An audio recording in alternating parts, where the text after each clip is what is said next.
They want Squeak to tell the warden, her uncle. This ain't working for Sophia. You know I was Harpo's wife, so I got the key. Word is, the lady feel good about punching that white man in the face. And say if she get a chance to ever do it again, she'll punch another white man in the face.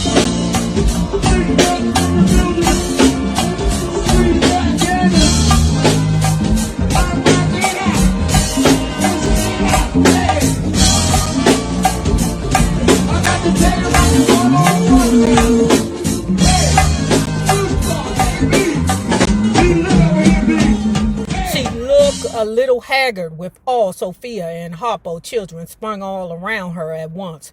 But she carry on, hair a little stringy, slip show, but she carry on. Okay, so that's one point that we didn't realize, or that was not given to us in the movie. Squeak is there, taking care of the children. That's another variable in the book that they did not give us in the movie. Squeak is taking care of the children. She tired. She is haggard and she tired. You know that woman ain't meant to be no goddamn mammy. Because if she wanted to be a mammy, she would have been a mammy for Harpo. Bust her out, say Harpo. Get some dynamite off the gang that's building the big bridge down the road. Blow the whole prison to kingdom come. Shut up, Harpo, say mister. I was trying to think. I got it. The prize fighter smuggle in a gun. Nah, say Odessa. They just come after her if she leave the way. Me and Squeak don't say nothing. I don't know what she thinking, but I think about angels. God coming down by chariot. Who the warden's black kinfolk, say mister. Nobody say nothing. Finally, the prize fighter speak. What his name, he asked. Hodges, say Harpo.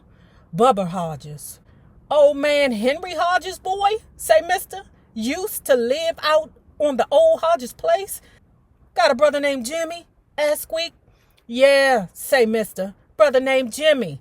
Married to the equipment girl. Daddy owned the hardware. You know them? Squeak duck her head, mumble something. Say what? Ask mister. Squeak cheek turned red. She mumble again. He your what? Cousin, she say. Mister look at her. Daddy, she say. She cut her eye at Harpo. Look at the floor. You know anything about it? Ask mister. Yeah, she say. He got 3 children by my mama, 2 younger than me.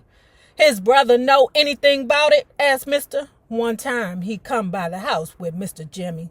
He gives us all quarters. Say we sure do look like Hodges. Mr. rear back in his chair, give Squeak a good look. From head to toe, Squeak push her greasy brown hair back from the face. Yeah, say mister. I see the resemblance. He bring his chair down on the floor. Well, look like you the one to go. Go where? Asked Squeak. Go see the warden. He's your uncle. Dear God, us dress Squeak like she a white woman. Only her clothes patch. She got on a starch and iron dress and a old hat somebody give Shug. Us give her a old pocketbook. Look like a quilt. They want Squeak to tell the warden, her uncle. This ain't working for Sophia. You know I was Harpo's wife, so I got the key. Word is, the lady feel good about punching that white man in the face. And say if she get a chance to ever do it again, she'll punch another white man in the face.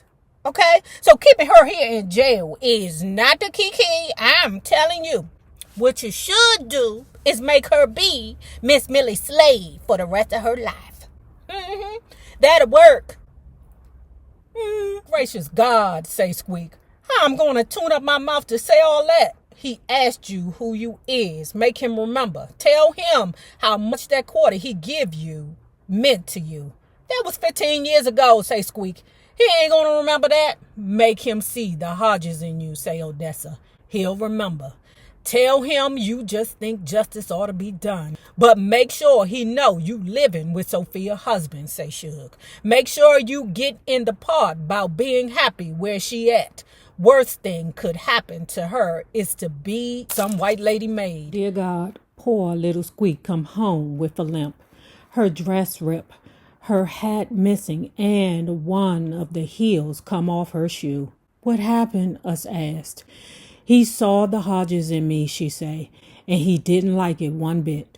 Harpo come up the steps from the car. My wife beat up. My woman grape, he say. I ought to go back out there with guns, maybe set fire to the place, burn the crackers up. Okay, pause on that. Let's acknowledge the fact that his wife is beat up, his woman is raped, and they ain't one and the same.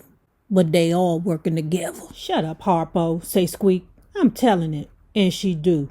Say the minute I walked through the door, he remembered me. What he say, us asked. So anyway, Squeak there. They looking at her. Eyeballs, big and wide. What happened? Squeak say, what the hell you think happened? I did what you told me to do. I said what you told me to say. Say Sophia in jail, 'cause she ain't never gonna be no white woman's maid. That's what she there for. And she happy because she ain't been no white woman's maid. And then she tells the warden man, look, warden man, you ain't doing her no justice by keeping her in this jail. Let her out. Be the white woman's maid. That'll serve as justice. That's so, he asked.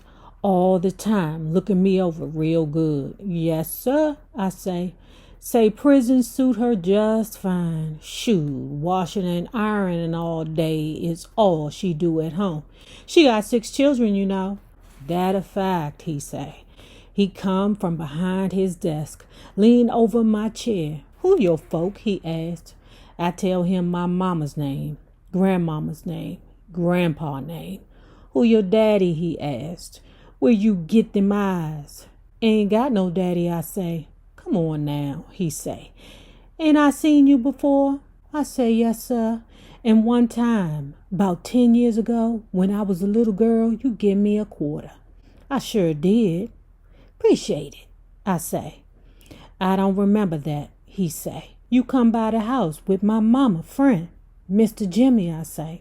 Squeak look round at all of us, then take a deep breath, mumble. Say what? Asked Odessa. Yeah, say Shug. If you can't tell us, who you gonna tell? God? He took my hat off, say Squeak. Told me to undo my dress. She dropped her head, put her face in her hands. My God, say Odessa. And he your uncle. That don't matter. Ain't this the color purple? That's all they do around here is sleep with their kinfolk. This shouldn't be called the color purple. This should be the color of incest is purple. She turned her face up at Harpo. Say, do you really love me or just my color? Harpo say, I love you, Squeak. He kneeled down and tried to put his arms around her waist. She stand up. My name is Mary Agnes, she say. 6 months after Mary Agnes went to get Sophia out of prison, she began to sing. First she sing Shug's song. Then she began to make up songs of her own by herself. Hopper don't know what to make of it. It seemed funny to me, he say to me and Mister. So sudden. What if she still mad Sophia knock her teeth out? I asked. Yeah, she mad. But what good being mad gonna do? She not evil. She knows Sophia life hard to bear right now.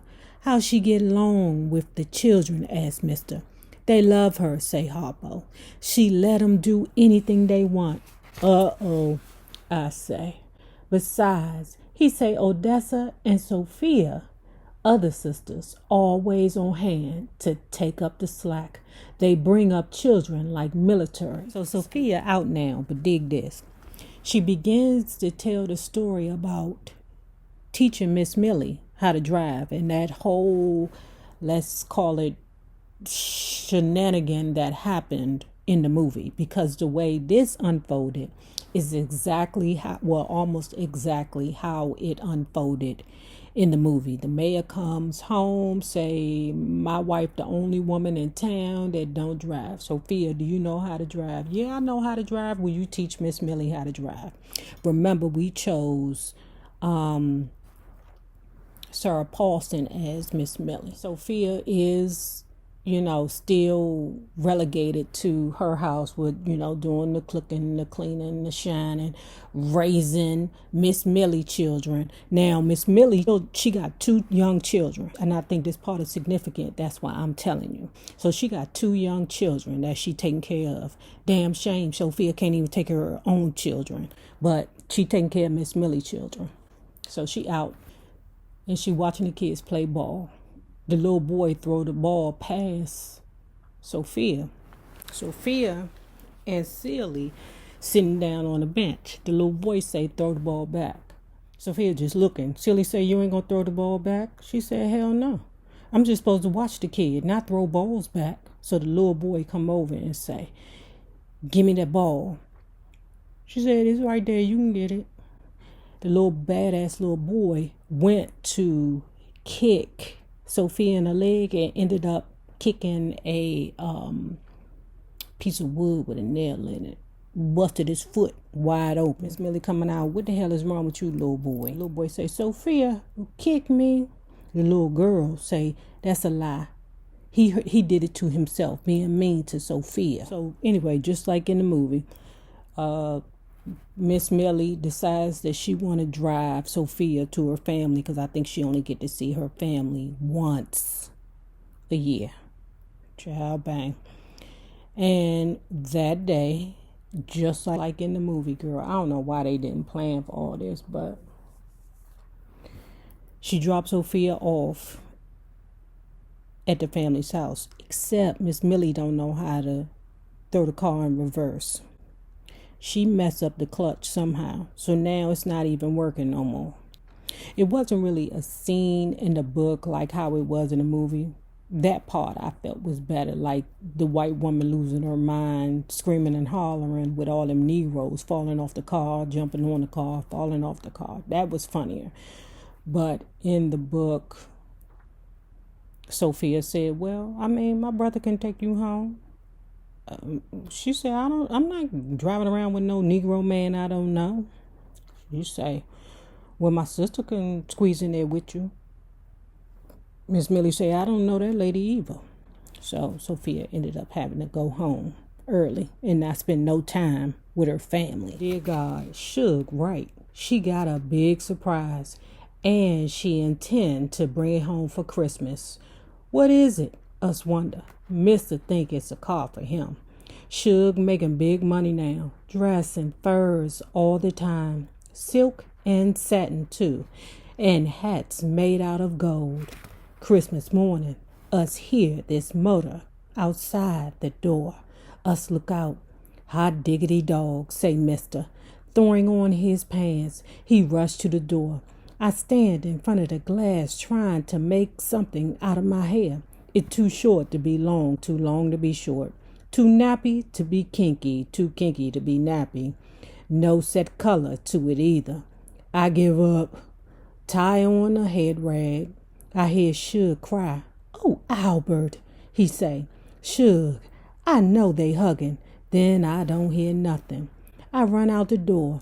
Shug, I say, and put out my arms. But before I know anything, a skinny, big-toothed man wearing red suspenders is all up in my face.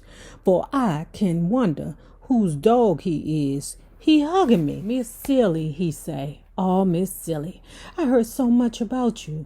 Feel like we old friends. Shug standing back with a big grin. This Grady, she say. This my husband. The minute she say it, I know I don't like Grady. I don't like his shape. I don't like his teeth. I don't like his clothes. Seem like to me he smell. Us been driving all night, she said. Nowhere to stop, you know. She come over to Grady and put her arms round him, look up at him like he cute, and he leaned down and give her a kiss. I glanced round at mister. He looked like the end of the world. I know I don't look no better. And this my wedding present to us, say Shug. The car big and dark blue and say packet on the front. Brand new, she say. She look at mister. Take his arm, give it a little squeeze. While we here, Albert, she say, I want you to learn how to drive. She laughed. Grady drive like a fool, she say. I thought the polices was gonna catch us for sure. Finally, Shug really seemed to notice me. She come over and hugged me a long time. Us two married ladies now, she say. Two married ladies and hungry, she say. What it's got to Silly eat? don't give no cricks about what we eatin' today. Silly want to know who the hell... Lulu, baby, I'm getting ready to tell a funny joke. I need you not to interrupt with that snoring, okay? Okay. Silly don't give two fucks about what we gonna eat today. None of that. She want to know who the hell this interloper is and why he here with you. He invading our threesome. Mr. Drink all through Christmas. Him and Grady, me and Shug cook, talk, clean the house, talk, fix up the tree, talk, wake up in the morning, talk. She's singing all over the country these days. Everybody know her name. Where you find him at? I asked. Up under my car, she say. The one at home. I drove it after the oil gave out. Killed the engine. He, the man, fixed it. Us took one look at one another. That was it. Mr. Feelings hurt, I say. I don't mention mine. Oh, she say, that old stuff finally over with. You and Alpert feel just like family now. Anyway, once you told me he beat you and won't work, felt different about him. What I tell you about respect. Once you lose respect for a nigga, it's all over now. Once you lose respect, it's all over. Y'all make love any better, she asked. Us try, I say. He try to play with the button, but feel like his fingers dry. Us don't get nowhere much. You still a virgin, she asked. I reckon, I say. Dear God, Mr. and Grady gone off in the car together. Shug asked me, 'cause she sleep with me now. She cold in her and Grady bed all alone. Us talk about this and that, and then eventually they do the booty. She talking about she cold, yeah, right. Silly and Shug in there bumping pocketbooks and losing change. They done fell asleep in each other's gay arms. It's a brand new woman. Silly married to Mr. Shug married to Grady. But Shug and Silly in the bed bumping and grinding. What kind of Will and Jada Pinkett Smith bullshit is this? Dear God, Grady and Mr. come staggering in round daybreak. Me and Shug sound asleep. Her back to me, my arms round her waist. You say that you love me. Okay. But I don't believe it. I don't believe you. Not even a little bit. Not even a little bit. Yes. Oh, you say that you love me. Yes, but I don't believe that shit. Oh, I don't believe you. You out here playing with these other bitches. Yeah.